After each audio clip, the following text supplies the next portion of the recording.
Howdy everybody, Steve here, KM9G. Today, we're playing with the Vero radio. This is the VR-N76, and I have done quite a bit of videos on this radio, and they are linked at a playlist in the corner up there for you. What I'm going to do today is show you APRS radio-to-radio messaging, and I'm going to use the Yaesu FT5D to get the job done. And we're going to show you kind of how painful APRS is on a radio, and then we're going to use the cell phone app and show you how the Vero does it better. Let's get to it. If you have been following along with the saga, you know that I am looking to get a red one, and they keep sending me these radios to do video reviews on for you guys and some instruction stuff. I keep not getting a red one. So I'm going to have giveaways planned on the Ham Nuggets episodes coming up. Let's get into this box and see if I got a red one. Oh, nope. Still don't have a red one. This one is yellow, and that's not a bad looking yellow. You can get this radio from Vero at a link in the description down below, or from Radioddity, or from our friends over at BTech. It's all the same radio. Just get from your favorite vendor and get your favorite price tag. I'll have links for all of those down below. Let's get the obligatory stuff done. The screen, oh nope, I can't even peel the screen off. The little peel tab came off of the screen protector. All right, let me get that fixed. I'll be right back. Man, that screen protector was the exact size of the screen, and I had to work at that for a little bit. Good stuff. I want to get an antenna on and then take the battery off. There's a little latch down here at the bottom to take it off, and there is another protector down here that keeps the battery from coming on during transit, but also stops it from coming on until you know that little trick. And that's not a good out-of-the-box experience when you first turn it on and you think it doesn't work, but it actually does. Okay, so I'm going to do this from the front panel. I'm going to get this configured for APRS use, but you can also do this from within the app, and I'll show you that in a second as well, because that's very nice. It's one of the better features about this. Go down to General Settings, APRS Settings, and then I need to put in my call sign, which is going to be KM9G. I'm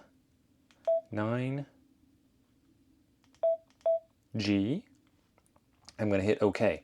You might want to put in a station identifier there if you are messing around with multiple radios like we will be in this video. I'm going to leave it blank for now. We'll take care of that a little bit later.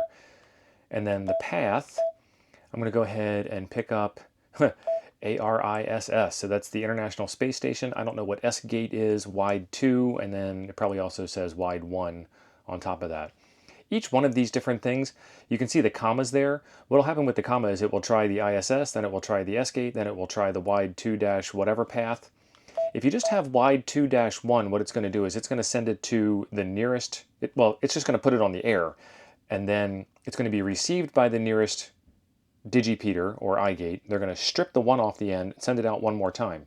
If you do wide 2 dash 2, it's going to be received by the nearest iGate or digipeater, which is then going to repeat it after it strips the 2 off and makes it a 1, which means it's going to be received by the next farthest hop, who's going to strip the 1 off and then send it one more time, and then it won't be repeated anymore. So you get to control how far out your signal goes, or you can have customized. Let's see what customized looks like. Oh, you can type in your own path. I am not about to type in my own path on that keyboard. Let's press wide 2 dash 1 because I really don't care. This passcode mistake is because I haven't typed in my passcode. APRS passcodes are kind of interesting. It is just a conversion of your KM9G, of your call sign, into some salted number or whatever. And in my case, it is 488. And then it says that's correct. So I guess that even the radio knows what that algorithm is to create that password hash. And I'm sharing my passcode with you. Again, you can go look up the passcode and you can figure out my passcode. It's not my password, it's just the code that goes with my call sign. And it's kind of just like a redundancy check kind of thing. And I already typed it in, so I'm going to hit return. And we are good to go on that.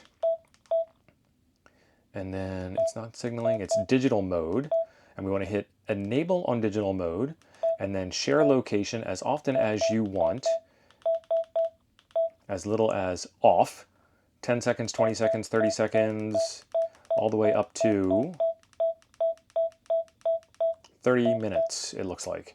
So I am inside of a great big metal box here. I'm going to pick, I don't know, I want to pick something close enough that we'll get to see it a couple of times, but far enough away that it doesn't interfere, because that's another gotcha with this. Digital channel, what I recommend you do with this is you program in a specific channel for APRS, which again we'll do from the app, and we'll set that up in the app. And then you tell it to use the APRS channel instead of the current channel. Because otherwise, if I'm on 146.5.2, this will send out over the current channel, 146.5.2, my APRS beacon, and that would be embarrassing, to say the least. All right, so format BSS. And we're going to change that format to APRS. And if you are a BSS user, then do with that information as you will. And now it is all enabled to beacon. You can see the little, it looks kind of like an upside down umbrella or a satellite dish. That is the GPS. And so we need to look at GPS settings because this does have a built-in GPS, and I forget where that is. There it is, GPS on. And then it will use its built-in compass. When you're on the front panel of the radio, you can press these buttons here to the left and you can see messages and traffic and teammate information and so on. And that goes around in a carousel, in a circle. So I can go to the right or I can go to the left. And then more stuff becomes available as we start sending messages. So that is front panel programming. Now we're going to get into connecting to a phone. All right, in the HT app, I have connected to a couple of other radios before. So I'm going to have to connect to this one. Let's do menu, and where is it? General, connection, pairing, and there's a little checkbox there. So I'm going to hit go for pair, and the radio says, hey, there's a new one. And I say, yes, I want to pair with it.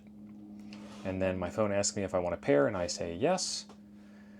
And now we are configured, and it wants to synchronize. I have already paired multiple radios with this phone, so I'm going to use this phone to override that radio by saying yes to that question. And now, if I go back to the beginning, you can see that the radio has my call sign in it, KM9G. And we're going to look at the settings in here for APRS. And where are they? General settings. Signaling settings, APRS. Well, okay, before we do that, let's program a channel. So I'm going to take an unused channel. Channel 15 down here is unused. I'm going to long press it and select Edit. And I want to change this to say APRS. And I want to change the frequency to be 14439. Hit OK. And then transmit power high. I want to leave the disable transmit to off because I do want to transmit APRS messages. And then mute. You can have it so it doesn't come out of the radio, or it does come out of the radio when you get a signal. And then you can add a whole bunch of other stuff here if you wanted to, because this is ridiculously programmable. And I can also delete the channel, or I can share the channel. And this is one thing where I wish that it, like, share shouldn't be my default option. That should be like buried under this menu here where it has save, because I think save is something I'm going to do more often. So I'm going to turn the radio screen on so you can see it, and then I'm going to hit APRS. And you can see it switched to the APRS channel on the radio because the phone is controlling the radio. That's pretty cool. All right, now we've got that set up. I want to go back into settings. I'm going to go in a different way, and there's settings there. And now we have APRS settings. And inside of APRS settings, we have the call sign of KM9G, and we have the station identifier of 12. And I'm going to be messing around with a couple of radios because I am going to be sending messages to my FT5D and back to my Vero VRN76.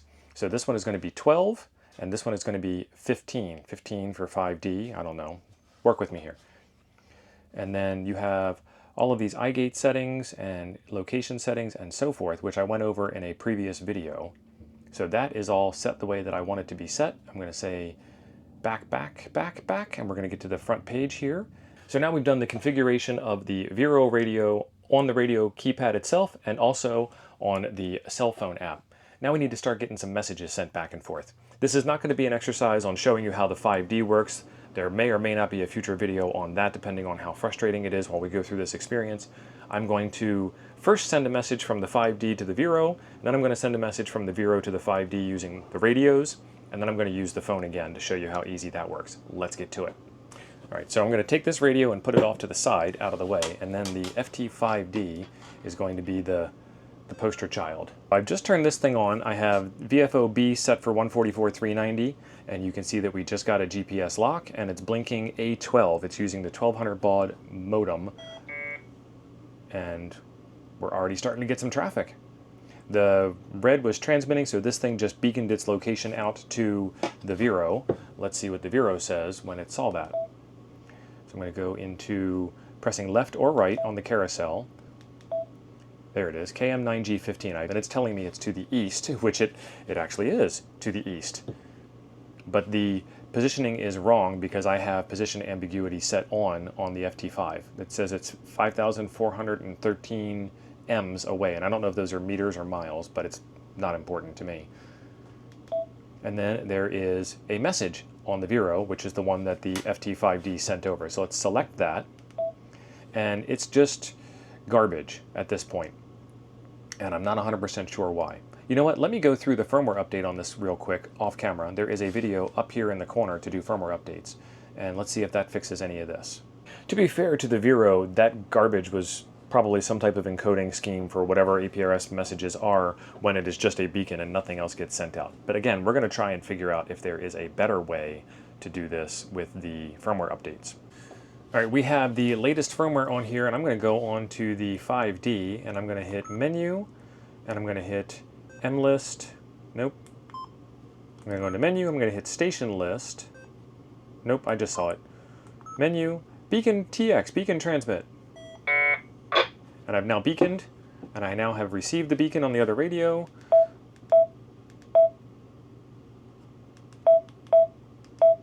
And it is still gobbledygook. Let's try that one more time just to make sure. You can see there's a little open icon, a little piece of mail envelope open. So we're going to do Menu, Beacon Transmit. Yeah, I don't have a new message here yet. Select, Menu, Reply. So there's the full message. You can see the GPS coordinates, the date, the time, and then that gobbledygook still at the end. Return.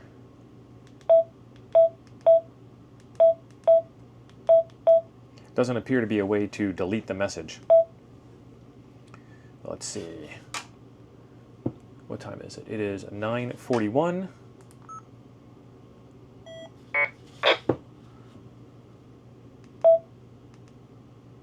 $9:41.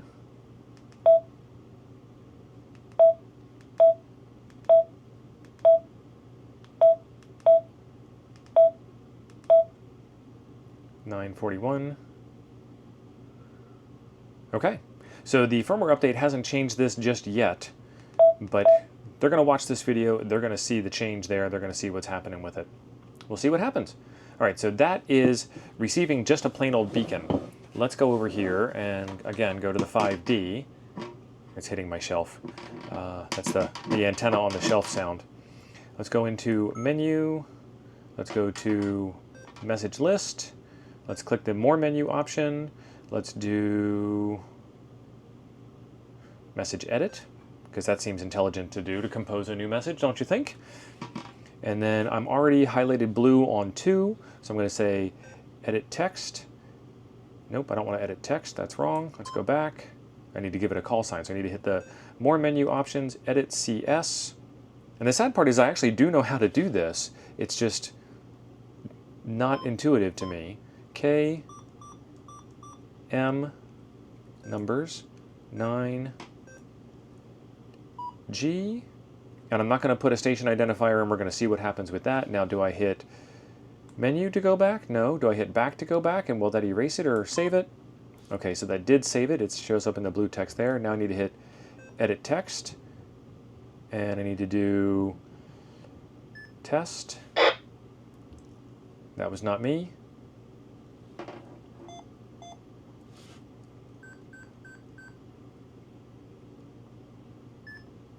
And this is a alphabet keyboard instead of a QWERTY keyboard, and it's kind of like a T9 from an old cell phone, but the numbers aren't in the 1 through 9 position, so it's kind of weird. Again, do I hit Menu? Do I hit back? Back seems wrong. There should be like an OK button or something that the message text is good. So I hit back. We've got 2KM9G. The message is test, and then this M-TX is message transmit. All right, we've now transmitted it over here, and let's see. It was not directly addressed to this radio, but I should still have seen it. I have KM9G15, which is the FT5D, has sent a message, and it says test, and there's still a little garbage character at the end there. So let's go up, and it tells me 9:41 30 seconds, and it tells me the message. So I see the raw message, and I see a pretty message, and then I can reply, and I can say, let's see, this one is T9, but the weird part about this, and I haven't done a T9 cell phone message in a while, it starts with the number first, and I think it should start with the letter first. So 4G, I'm going to put in got it. So 6MNO, and then 8T, and then I need a space. I'm going to push the arrow for a space. Okay, the arrow for a space, that made sense. That's the right way to do it. And then 4GHI, and then the 5D just beaconed. 8T, got it. Okay, and we just sent it. And the 5D says, got it. And then this radio has acknowledged it. So now there is a direct message to me from the 5D, which is the acknowledgement. So I'm going to hit OK, and we're going to go back. All right, message list, that one is red. And then AC1, red for acknowledgement. That's a little weird, but it gets the job done. Okay, so now what I have showed you is composing a brand new message on this radio and sending it to this radio and then replying it. So now we're going to do the opposite if it's even possible. I'm going to try and compose a message on this radio to that one and see what happens. So menu, signaling, send message, and I'm going to send, it's not asking me who to send it to, so let's say T E S T space test, and then we'll do the CW shorthand.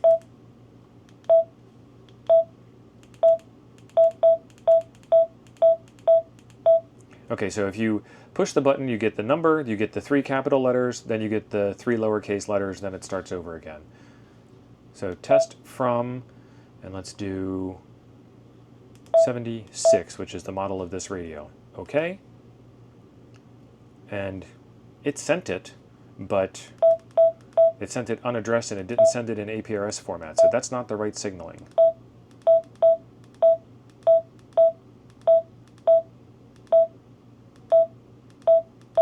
I'm not seeing, that was another beacon.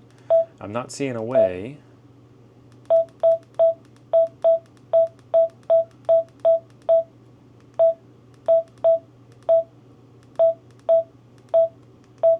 I'm not seeing a way to compose a message from the keyboard. If you guys know a way to compose a message from the front panel of the Vero radio, let me know in the comments down below. So I would consider that a fail. I can't send a message directly from the radio. However, as a modern human being, I am required by all sorts of laws and customs and social mannerisms to carry a cell phone with me. And here we have a cell phone. I'm going to go ahead and start screen recording. And then we are going to try and compose a message from here. And where is it? Over here on the side, there is a little icon that says messages. I'm going to go into message, members, map, and the map took me back to the map. All right, we're going to try and send a message from the 5D over to the Vero again. And I'm going to do message list, message edit, edit call sign.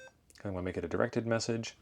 And on the 5D, you have to do this thing where you get to the end of the call sign, and then you keep pressing the arrow key, because magically you should know that. And I'm going to put in 12 for the Vero, and then hit back, and then edit text. And I'm going to go to the end, space, again,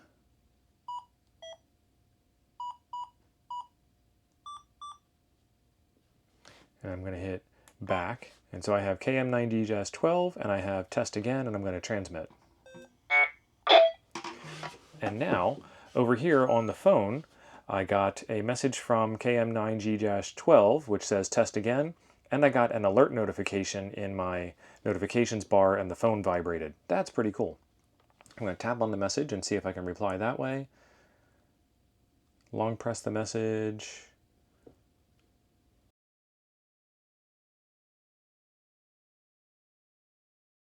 And then there's a button to compose a message, and it says KM9G-15:, and 15 is the station identifier of the 5D.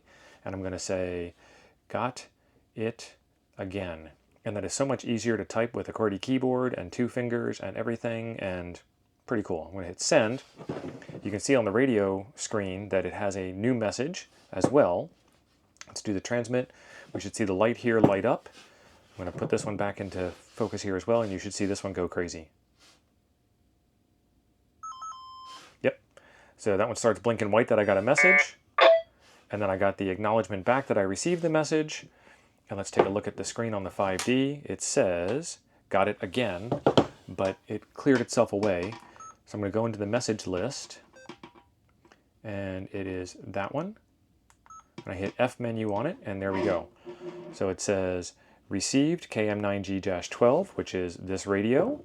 Message number 5 is got it again. And then from here I can reply, and then it doesn't drop me into edit mode, and it leaves the message up that I received. I hit edit text, and I have to erase that, and then I can put in a new message. Thanks.